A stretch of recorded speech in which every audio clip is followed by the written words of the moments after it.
Good afternoon, ladies and gentlemen. What I'm going to do today in this video is to talk a bit about how risk and return is more than just looking at statistics. But the first thing we're going to do is to understand, at least in this context of introductory finance, the meaning of risk and return using expected returns and standard deviational returns. Now with expected return,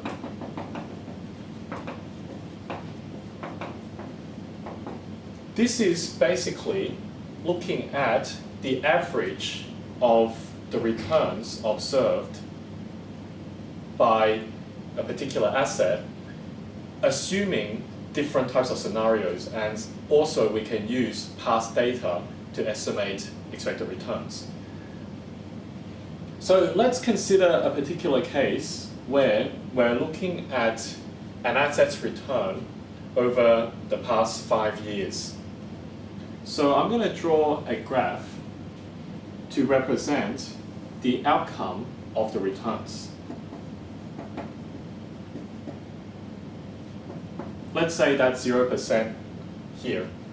So, and then we're going to go year 1, 2, 3, 4, and 5.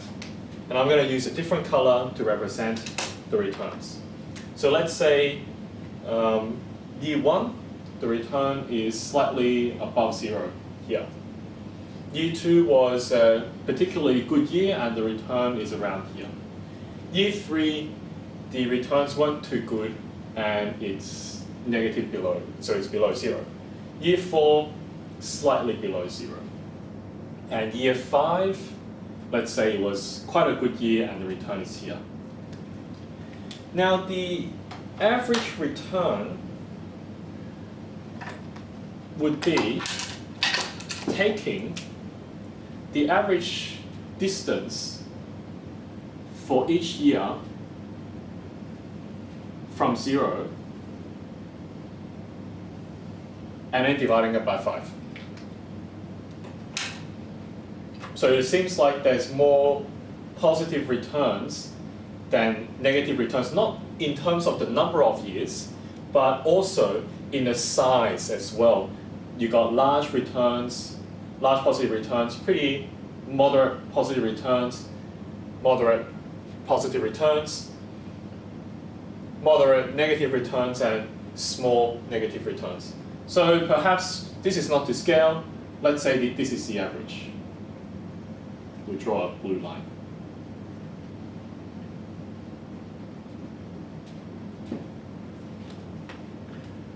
So if we assume the past returns apply to the future, and we say we'll use the past expected return, average returns as our projection of future expected returns, then we take the average of the past returns and apply that into the future. Of course, we're going to, as you know later on in the notes, you know that it is not appropriate to use the past to predict the future. But I'm just using this as an illustration. Statistically speaking, that's one way, assuming that you have each year's returns being equally, like having equal weighting to determining the expected returns. We just take the average return of each. But you also have, let's say, you have 3 cases that you expect the future to be, and we go, let's say you expect 10% return in the future with probability of 0.3. So in 10 years, you would expect that there are 3 years of returns delivering 10%. Maybe 8% return with probability 0.6. That means 6 years out of 10 years, the investment is going to deliver 8% returns. And then you have perhaps minus 1% return with probability 0.1. So 1 out of 10 years, you expect the return to be negative 1%. The expected return under this case is take the probability and multiply it by the return and sum it all up.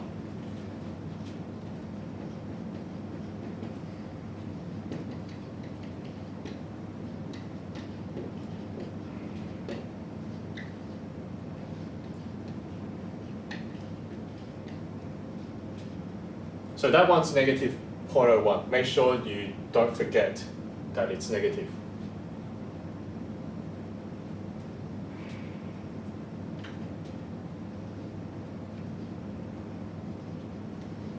And you'll find, adding all these up, you'll get 7.9% returns.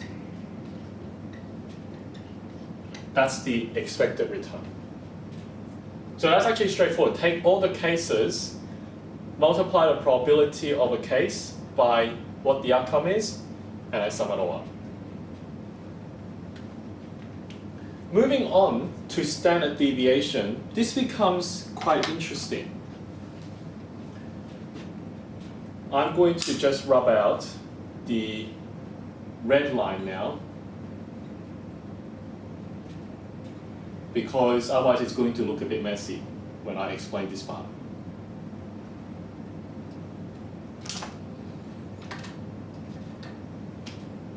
So this is 0. The blue line represents the average returns of these 5 outcomes. And the green crosses represent the observed return. So the standard deviation definition is that we are looking at the spread of our outcomes from the average.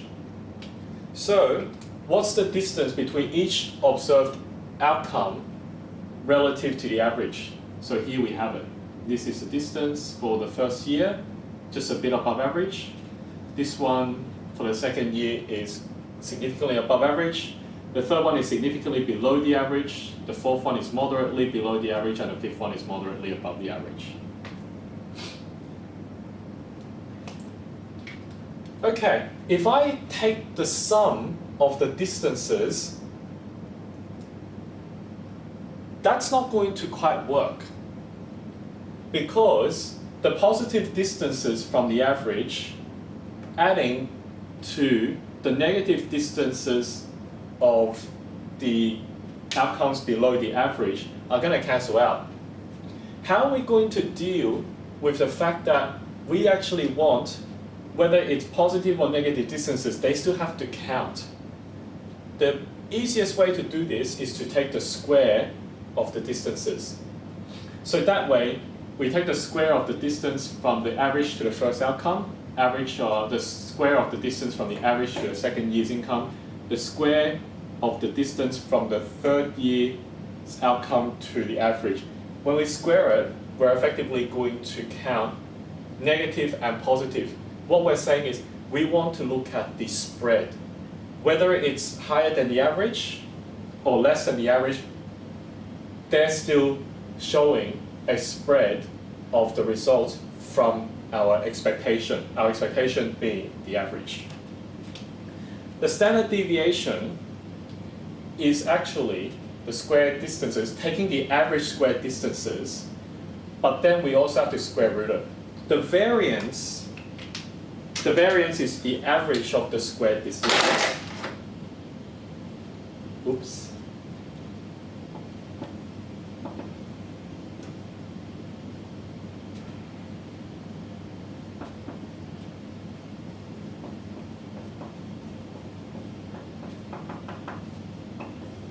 But that's actually not quite so. There is something in statistics called the degrees of freedom. Now the average, your 5 outcomes determine this average. But then I can move the first year's returns around. The second year's returns, I can vary that. The third year's returns, I can vary that. Fourth year's returns, I can vary that. But in the end, no matter what the 4 outcomes are, I still need the average of the 5 outcomes to be on the blue line. So therefore, the 5th year's outcome must be such that the sum of the distances the average of the 5 outcomes are still here, so one of them we lose. So it's actually not the average squared distance, it's actually the average squared distance, or I should say sum of squared distances divided by the number of observations minus 1.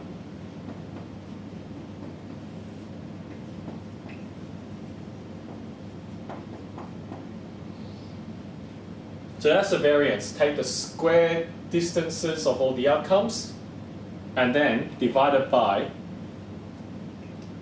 1 less than the number of observations seen. And the standard deviation is the square root of the variance.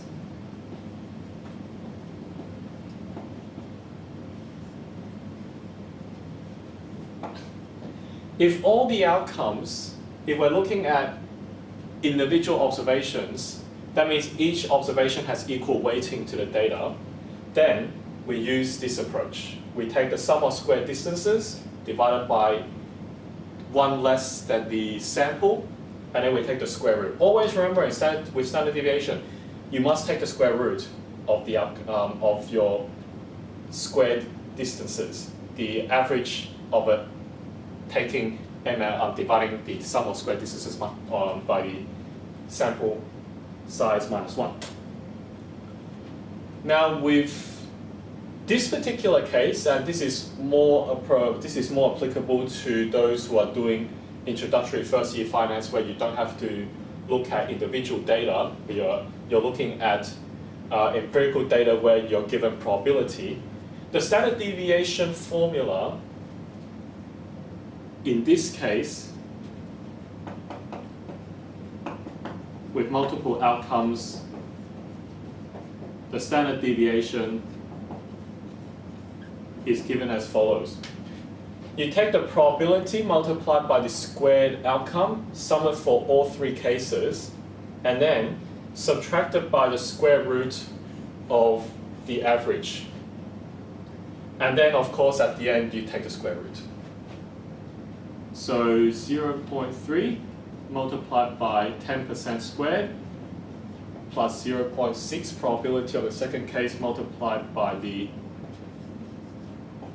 outcome squared plus the probability of the third case multiplied by the outcome squared.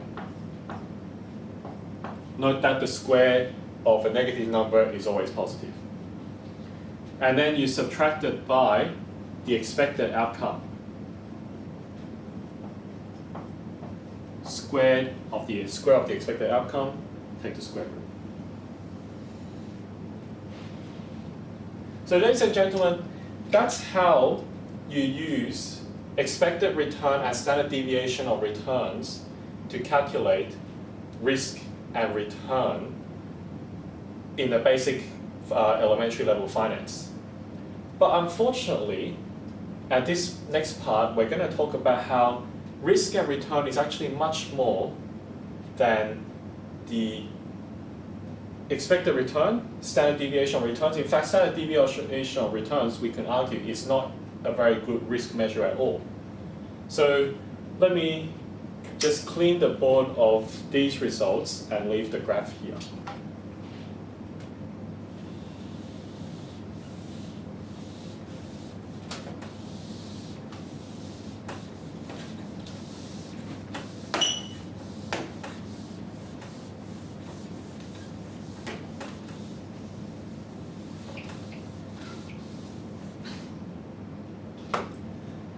Okay, ladies and gentlemen, so the next part about risk and return being more than statistics is that with investments, returns of each year may not necessarily be just a random number that has nothing to do with the previous year.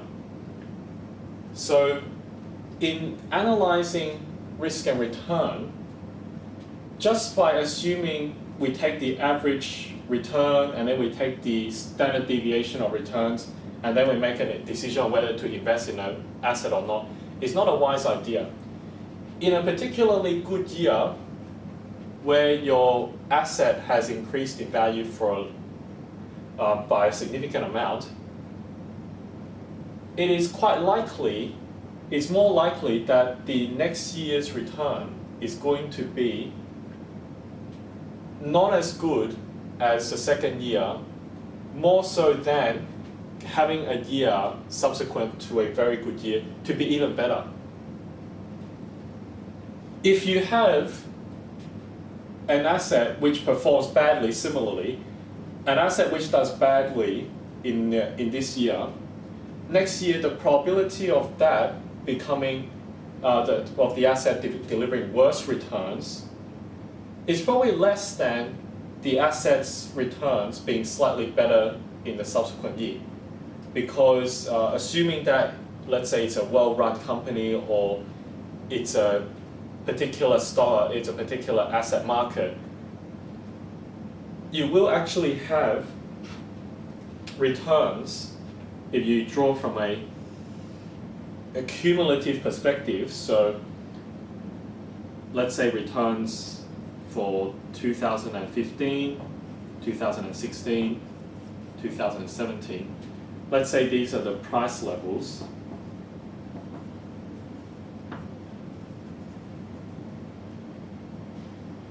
You may probably have seen in stock market some of the charts going up like this, etc.